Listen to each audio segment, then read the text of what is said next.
Que la bénédiction de Dieu le Père, de Dieu le Fils et de Dieu le Saint-Esprit soit avec vous et toute votre famille. Que, en ce moment précis, où que vous soyez, le manteau de la paix du Seigneur vienne sur votre vie. Qu'il couvre aussi votre cœur et votre maison. Je vous invite à respirer profondément, à relâcher toute tension et à permettre que la présence de Dieu établisse un sanctuaire de sérénité autour de vous. Nous scellons ce moment et ce lieu par le pouvoir du Saint-Esprit. Nous plaçons le signe de la croix sur la porte de votre maison, votre esprit et le cœur de chaque membre de votre famille. C'est le sceau incassable de notre protection et de notre victoire en Christ Jésus. Ce n'est pas seulement un autre moment de prière. C'est un acte prophétique, une rencontre divine où le ciel touche la terre. Cela apporte restauration, sécurité et unité à votre foyer. Au nom du Seigneur Jésus-Christ de Nazareth, par le pouvoir de son nom, qui est au-dessus de tout nom, nous nous levons en autorité spirituelle sur chaque foyer qui s'unit maintenant à nous en prière. Nous sommes enfants du Très-Haut, héritiers de ses promesses, et dans cette foi, nous osons déclarer la guerre aux ténèbres. Nous nous revêtons maintenant de l'armure de Dieu, afin de pouvoir résister fermement aux ruses de l'ennemi. Au nom de Jésus, nous brisons et défaisons toute œuvre de sorcellerie. Nous annulons toute malédiction héréditaire de divorce, de discorde, de misère et de maladie. Toutes celles lancées contre votre lignée familiale. Nous annulons l'autorité de l'esprit de division qui tente de semer la discorde entre mari et femme, parents et enfants et entre frères. Nous réprimandons l'esprit de rébellion, la dépendance, la pornographie et la dépression. Nous réprimandons aussi tout esprit impur qui a attaqué vos enfants. Ils tentent de voler leur avenir et leur identité en Christ. Nous déclarons que les portes de l'enfer ne prévaudront pas contre votre famille, car elle est édifiée sur le rocher, qui est Christ. Nous défaisons tout argument et toute hauteur qui se dresse contre la connaissance de Dieu dans votre foyer. Par le pouvoir du sang précieux de Jésus, nous brisons les chaînes du ressentiment, du manque de pardon et de l'amertume. Nous ordonnons maintenant, esprit de confusion, retire-toi.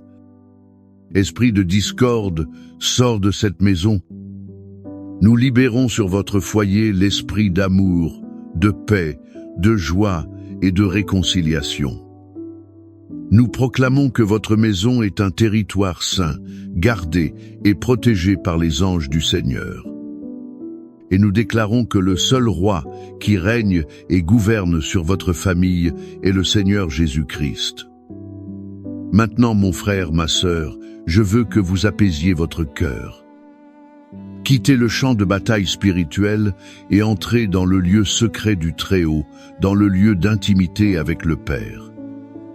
Il y a une histoire dans le cœur de Dieu qu'il désire raconter à votre famille aujourd'hui. C'est une histoire que l'on trouve dans Luc, chapitre 15. La parabole que nous connaissons comme celle du Fils prodigue, mais qui en vérité est l'histoire d'un Père miséricordieux. Imaginez un instant la scène. Un fils plus jeune, impatient et égoïste, arrive chez son père et lui demande sa part d'héritage. Imaginez la douleur dans le cœur de ce père. La demande du fils équivalait à dire « Père, pour moi, tu es déjà mort. Je veux juste ce qui m'appartient. » Et ce père, dans un acte d'amour inexplicable, consent. Il ne force pas le fils à rester.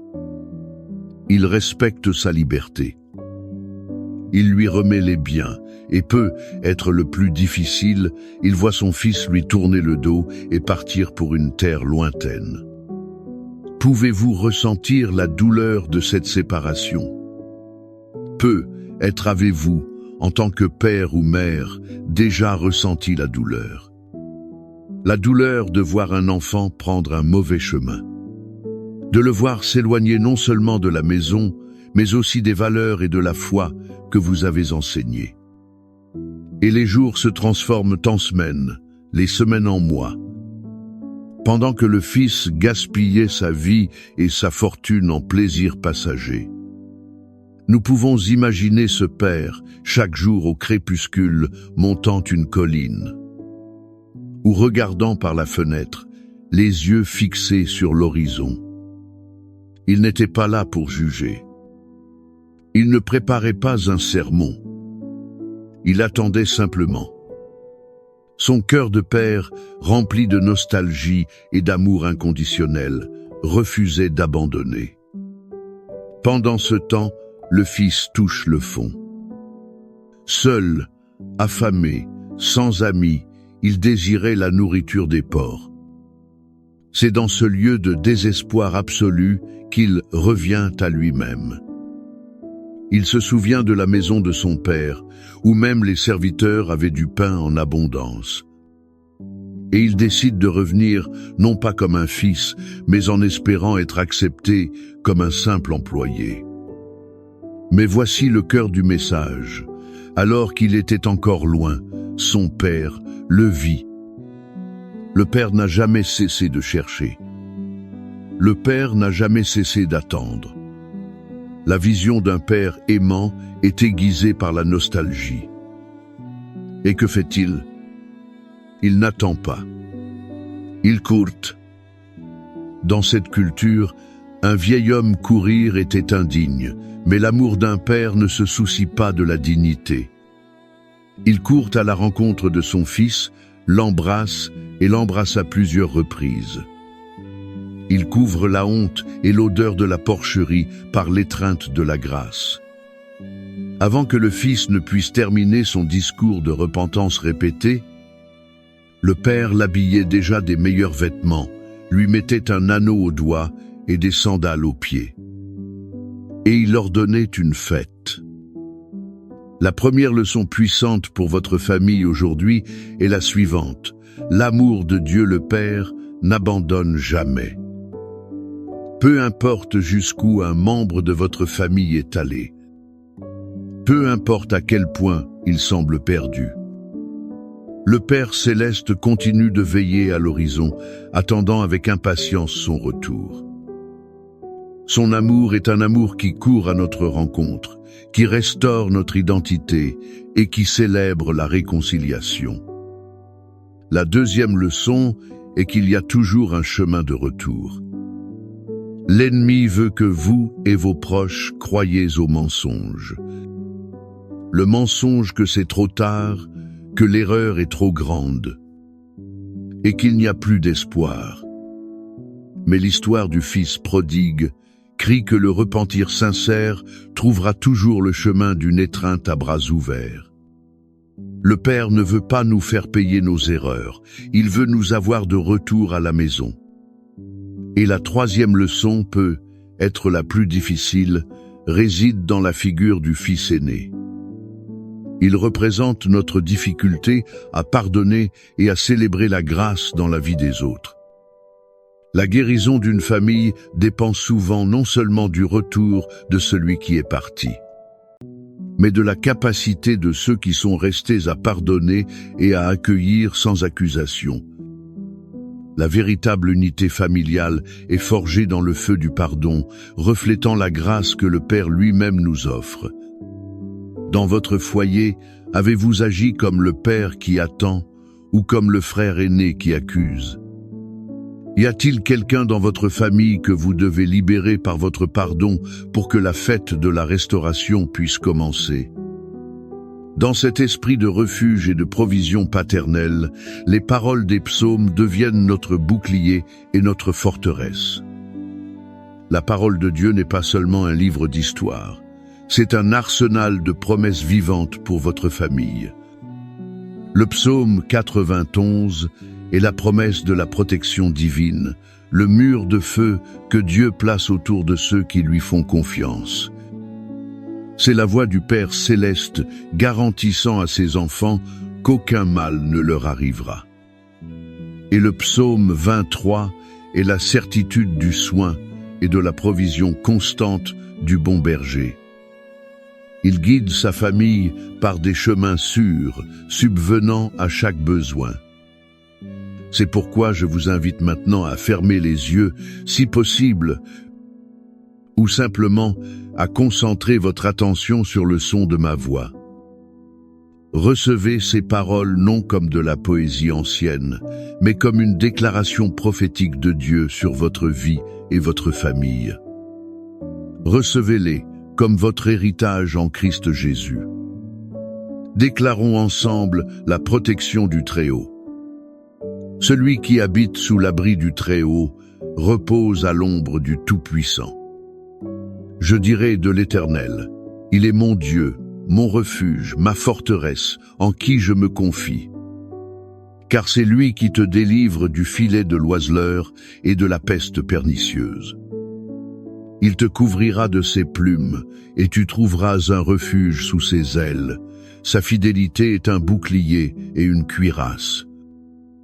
Tu ne craindras ni les terreurs de la nuit, ni la flèche qui vole de jour, ni la peste qui marche dans l'obscurité, ni la destruction qui ravage en plein midi. 1000 tomberont à ton côté, et 10 000 à ta droite, mais tu ne seras pas atteint. De tes yeux seulement tu regarderas, et tu verras la rétribution des méchants. Car toi, Éternel, tu es mon refuge. Tu as fait du Très-Haut ta demeure. Aucun mal ne t'arrivera, aucune calamité n'approchera de ta tente. Car il ordonnera à ses anges à ton sujet de te garder dans toutes tes voies. Ils te porteront sur les mains, de peur que ton pied ne heurte une pierre. Tu marcheras sur le lion et sur l'aspic, tu fouleras le lionceau et le dragon. Puisqu'il m'aime, je le délivrerai, je le protégerai, car il connaît mon nom. Il m'invoquera, et je lui répondrai. Je serai avec lui dans la détresse, je le délivrerai et je le glorifierai. Je le rassasierai de longs jours et je lui montrerai mon salut. Père bien-aimé, notre refuge et forteresse, basé sur ta parole puissante et les promesses que nous venons de déclarer, nous élevons notre prière vers toi. Nous plaçons devant ton autel chaque famille qui écoute cette prière. Tu connais la douleur de chaque cœur, la préoccupation de chaque père et mère, l'angoisse de chaque époux et épouse. Seigneur, nous crions maintenant pour les enfants prodigues. Où qu'ils soient, perdus en des terres lointaines, pris dans des vices, des relations erronées, ou dans des philosophies qui les éloignent de toi, nous prions pour qu'en ce moment, ils reviennent à eux-mêmes. Que l'Esprit Saint leur rappelle l'amour de ta maison, l'amour de leur famille. Éveille en eux un profond repentir et une nostalgie insupportable de toi. Père, nous te demandons, cours à leur rencontre.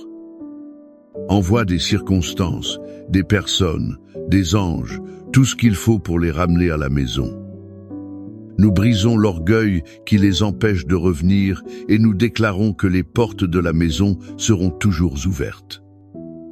Nous prions aussi pour les mariages en crise et pour les relations brisées par la trahison ou le manque de communication, ainsi que par les pressions financières. Tu es le Dieu qui restaure ce qui a été brisé. Là où il y a des murs de silence, qu'il y ait des ponts de dialogue. Là où il y a des blessures d'amertume, répands l'huile de ton pardon. Restaure l'amour, le respect et l'unité dans chaque couple. Seigneur, comme le bon berger du psaume 23, nous déclarons que nous ne manquerons de rien. Nous demandons ta provision sur chaque famille. Là où il y a du chômage, ouvre des portes. Là où il y a des dettes, multiplie les ressources. Enseigne-nous à te faire confiance comme notre fidèle pourvoyeur. Nous présentons aussi la santé de chaque membre de la famille. Nous réprimandons toute maladie du corps, de l'âme et de l'esprit. Par ces meurtrissures, nous avons été guéris. Nous déclarons la guérison sur le cancer, la dépression, l'anxiété et sur toute maladie qui a affligé ton peuple. Que ta paix qui surpasse toute intelligence garde nos cœurs et nos pensées en Christ Jésus. Père, transforme chaque foyer en un reflet de ton amour. Que nos familles soient des phares d'espérance, des lieux de refuge, des écoles de pardon et de célébration de la grâce. Nous remettons tout entre tes mains.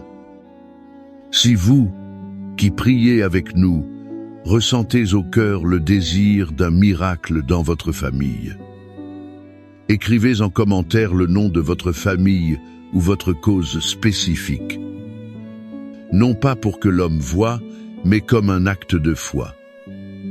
Déposez votre demande sur l'autel de Dieu. Et nous serons ensemble, comme un corps, croyant en votre victoire. Que l'amour inconditionnel de Dieu le Père, qui attend et court à votre rencontre, vous étreigne maintenant. Que la grâce restauratrice de notre Seigneur Jésus-Christ guérisse chaque blessure et brise chaque chaîne dans votre famille.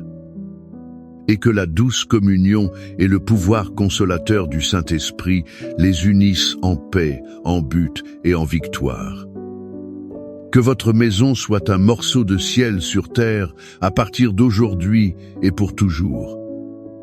Et que tout le peuple de Dieu qui croit dise avec foi et conviction, Amen.